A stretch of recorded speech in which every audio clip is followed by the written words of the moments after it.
But this is Fatih. My name is Fatih. Do you have really like a YouTube channel or something? I have a YouTube channel, but it's only a month old. 1 month. Really? Yeah. 1 month. But I'll do it forever, I think. I think you will share it. Yeah. Like in this. If it's okay with you. Yeah. It's okay with me. Yeah. It's okay with me, brother. And also, is it your first time, like in Istanbul? Yeah, I've been in Istanbul about a month, but in Turkey 2 months. Really? Yeah, and I drove around Turkey when I first got here. For 2 months, you've been like kind of traveling. 1 month traveling and then 1 month in Istanbul. In Istanbul, right? You're living in Istanbul. No, I was trying to live here, but I need to go back to I think you had some problems. I got a couple job offers, but I have student loans. So student loans in dollars are so high. No, I was a student. For 30 years, I'll have student loans for 30 years. But so I will go back to California and possibly try to move here. But I have to go to California to do some business. You're coming from California. You're from California. I'm originally from California, yes. This like a concept of Islam. What's this? It is believing in only one God and accepting what also the prophets and who he sent as the messengers. This is how the Muslim people believe, including Jesus, including Moses, and all these prophets, from Adam to the Prophet Muhammad. They're all accepted to be siblings and brothers. Can I ask you, how many prophets do they believe there were? To be honest, normally in the Quran, just maybe 124 prophets are mentioned.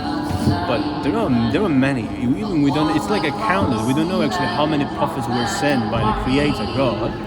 But we know the reason why they were sent, but just to spread the one message, to just deliver the one message to the people, to His creation. This is how the Muslim people believe, and this is, what we read in the Quran, like there's a message inside, and we know that, and this is the same message, and which was given to Jesus, and to spread, to deliver to the people, and which was given to the Moses and other prophets as a duty.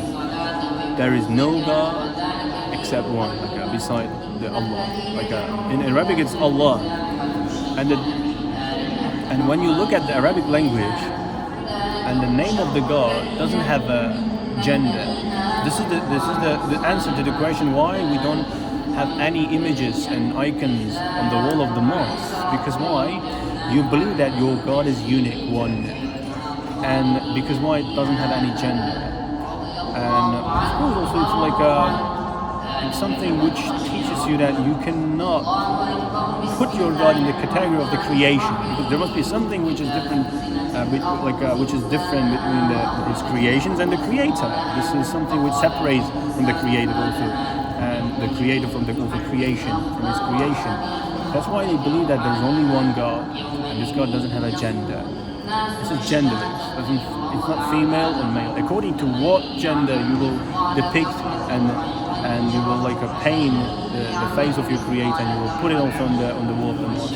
That's why they're avoiding it, to show respect to His unique personality, one, and personality. And also this is something which is the pure monotheism. And because according to a teaching of monotheism, there's only one God. This God is worshipped and without associating anything and anyone and attributing anything and anyone with Him. And of course this God created His creations, but this is the nature or right of His creations, to know Him.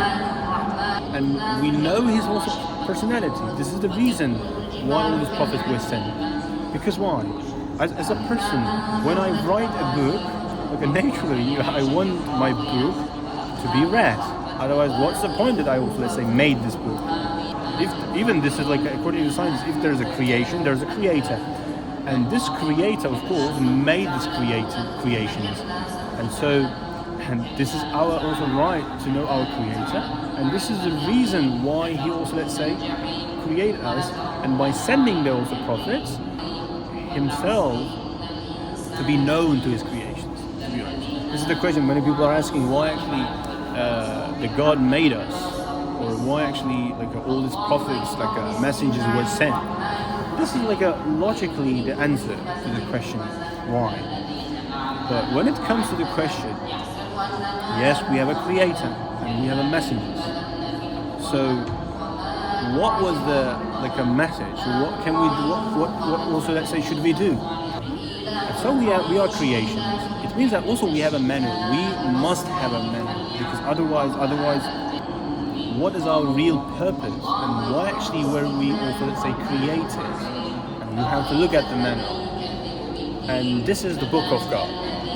And this is also what the prophets were given, because it is also presenting the lifestyle. That's the reason all Muslims believe that there's only one God. They're worshipping and praying to the one God. They're accepting all his prophets as messengers and siblings and brothers, because they all delivered the same message. It was, there is no God except Allah. In Islam, there is no separation. And you believe in whatever was revealed by God, because also there's a clear and accurate description that the God is giving in the Quran. It's like a, to be honest, answer to many different questions. The Muslim is a person who believes in what was revealed to Abraham, what was revealed to Jesus, what was revealed to also Moses and all his prophets, without making distinction and separation. So what we see is, oh my God, you don't separate anything. You believe in everything. There is a universal message which is saying that, without also, for example, believing in Jesus, without believing in Moses, without believing in all his prophets, you cannot be Muslim. You feel like you have to ask this question: who is Muslim? The origin of the word Muslim and origin of the word Islam is coming from the same, like salam, because infinitive form of the Islam is salam. This is where the word of Muslim and Islam come from. Okay. And Islam is peace. And this is also, let's say, you hear it while you're walking on the street, and this is how the Muslim people greet each other. Salamun alaikum. In this creed, there is this word, salam, means peace. Because when I'm saying it, and it means like a brother, I will not harm you. You will not see bad things from me, and you will feel safe. And it's like kind of giving you the insurance of the safety, and you will feel more comfortable with this person. Like I'm building this trust.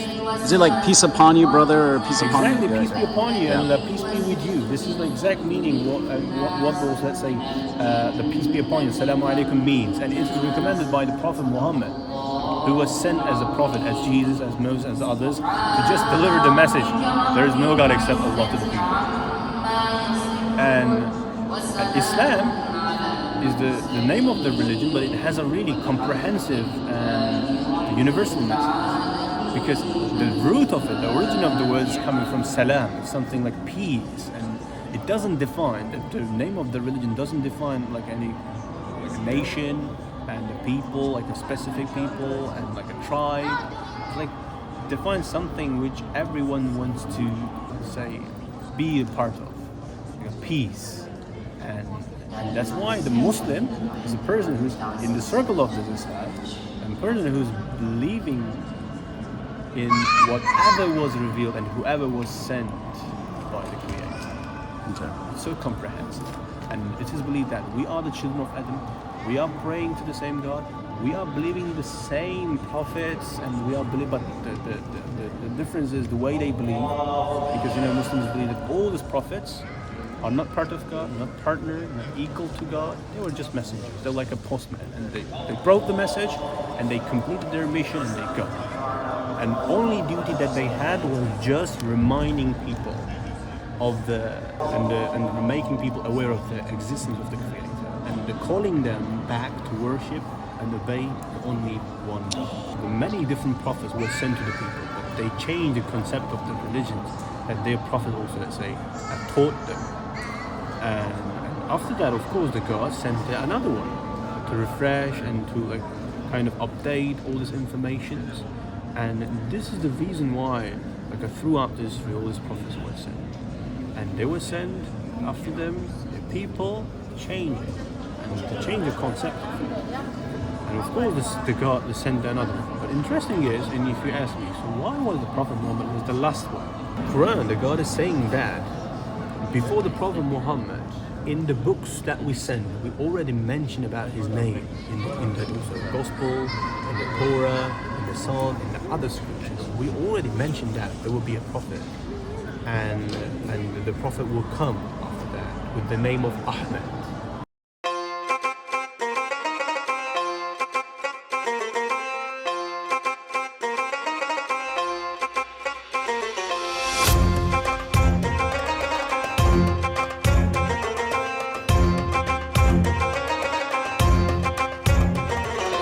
Is it also considered the Messiah? Sorry to interrupt. Not Messiah. But just Because also it is also believed that the Jesus, peace be upon him, was the Messiah.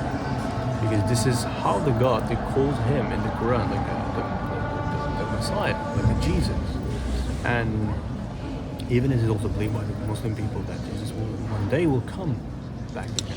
Because we will not see the day of judgment before he comes.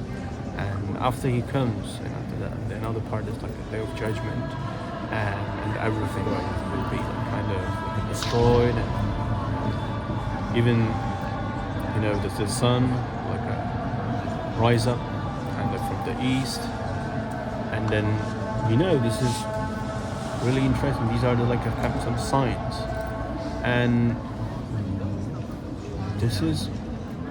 Prophet Muhammad was the only prophet, only human as the other also prophets. Because why?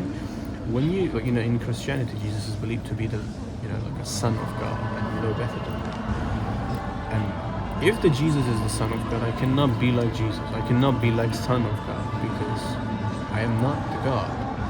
But if the Jesus is the human, like a prophet of God, I can try to reach this point because I can resemble him because he's human. This is a logically, and this is something which makes you think of his a nature. If he was a son or a human normal person, because he was eating, he was sleeping, he was drinking. These are kind of human things. So just to be clear, you're saying that in Christianity they say Jesus it's son of God but also kind of a god. In Islam he's human. All the prophets are human. Prophets, just reminders, kind of messengers. Because my first video was in Nicaea, Iznik, modern day Iznik, and the Lake Iznik has the basilica that they found, and it's believed that's where the first council. The council, and know that the Council of Nicaea, in this council, and the Bible that we have right now was chosen in this council by the head of the Christians. They came together together, and they have chosen among the many different Bibles, because they were also confused which one of them was the right one and the wrong one, and they tried to eliminate it. But there was a person, Arius, who was really against it, because in the Bible that they have chosen, that Jesus was kind of being portrayed as the son of God, kind of the person who has a part of God, kind of God. And it was Santa Claus. It's really interesting. And he also was a person who had the belief of the one God, and he was believing the Jesus as the messenger. And because of that, I think he was kicked out of, and he was kept away from this council, and he was not accepted anymore, because it's really interesting. You're a person who is against the idea of the majority, but also you are trying to defend the pure monotheism, because there's kind of there's something which is opposite to the pure also monotheism, and but he insisted and to defend what he knew as a truth. And it's really interesting. Right now they're unfortunately celebrating this a Christmas, but they don't know actually Saint what was Nicholas, the real what was also his real personality. Normally he was a really so religious, and also the person who was always defending the truth. And it's really interesting. Well, because I think it was you're saying Saint Nicholas, Santa Claus, Saint Nicholas, yes, was the one who promoted that Jesus was man. Yes, exactly. Oh, because I heard opposite, that it was Arius of Alexandria who said Jesus was man, and Saint Nicholas. I mean, it's so hard. There's so many myths, but there's a rumor Saint Nicholas was believing that Jesus was the only prophet, the messenger, as the Muslim people believe right now. There's no difference. Because there's a myth that it's kind of funny that something changed. They changed it. Yeah. Even in the Quran, Allah is saying that we sent the Jesus Bible and the Gospel, the Injil is in the Quran, and we send the Torah to the Moses, and we send the Psalms to David. But the people change it with their hands according to their desire, and they sold it for really cheap price. This is how God is describing these people. And right now we are sending the book Quran. We send the book as a kind of guidelines, and not as the book which is denying and rejecting all these books that were sent before the Quran. As the book which is confirming the books that we sent, which is confirming the Jesus and the Gospel, and he was and supported with the Gospel and the Torah, and also Moses, peace be upon him, he was given the Torah and all the things in the Quran that God is explaining, telling about, clear about the Quran. It was not changed because you can prove it. Because if I ask you, can you also bring me the earliest text of the Bible? Unfortunately, right now, even if you bring me the earliest, most probably it's in Greek, not in Aramaic. This was the language that was the Jesus, peace be upon him, was speaking. So there's how can we find most Christians there will probably disagree with me. I believe the earliest texts were they're called the Gospel of Judas, the Gospel of Thomas, and they were believed to be after the Gospels in the Bible, but now. But in which language? Due to science, I believe they're in Greek, but they could be Aramaic. I believe it's Greek though. Don't quote me on that, but they're not in the Bible, and they believe it's older. So maybe 325, the first council, they got rid of it. Who knows? Maybe but not. Unfortunately, the problem is we don't have the Bible like a gospel, the words of God, which was directly sent to Jesus. Unfortunately, because even we cannot have it because it was in Aramaic language. Yeah. Aramaic language. That's the reason. It was the language that Jesus, peace be upon him, has spoken. But when you look at the Quran, and its language is Arabic.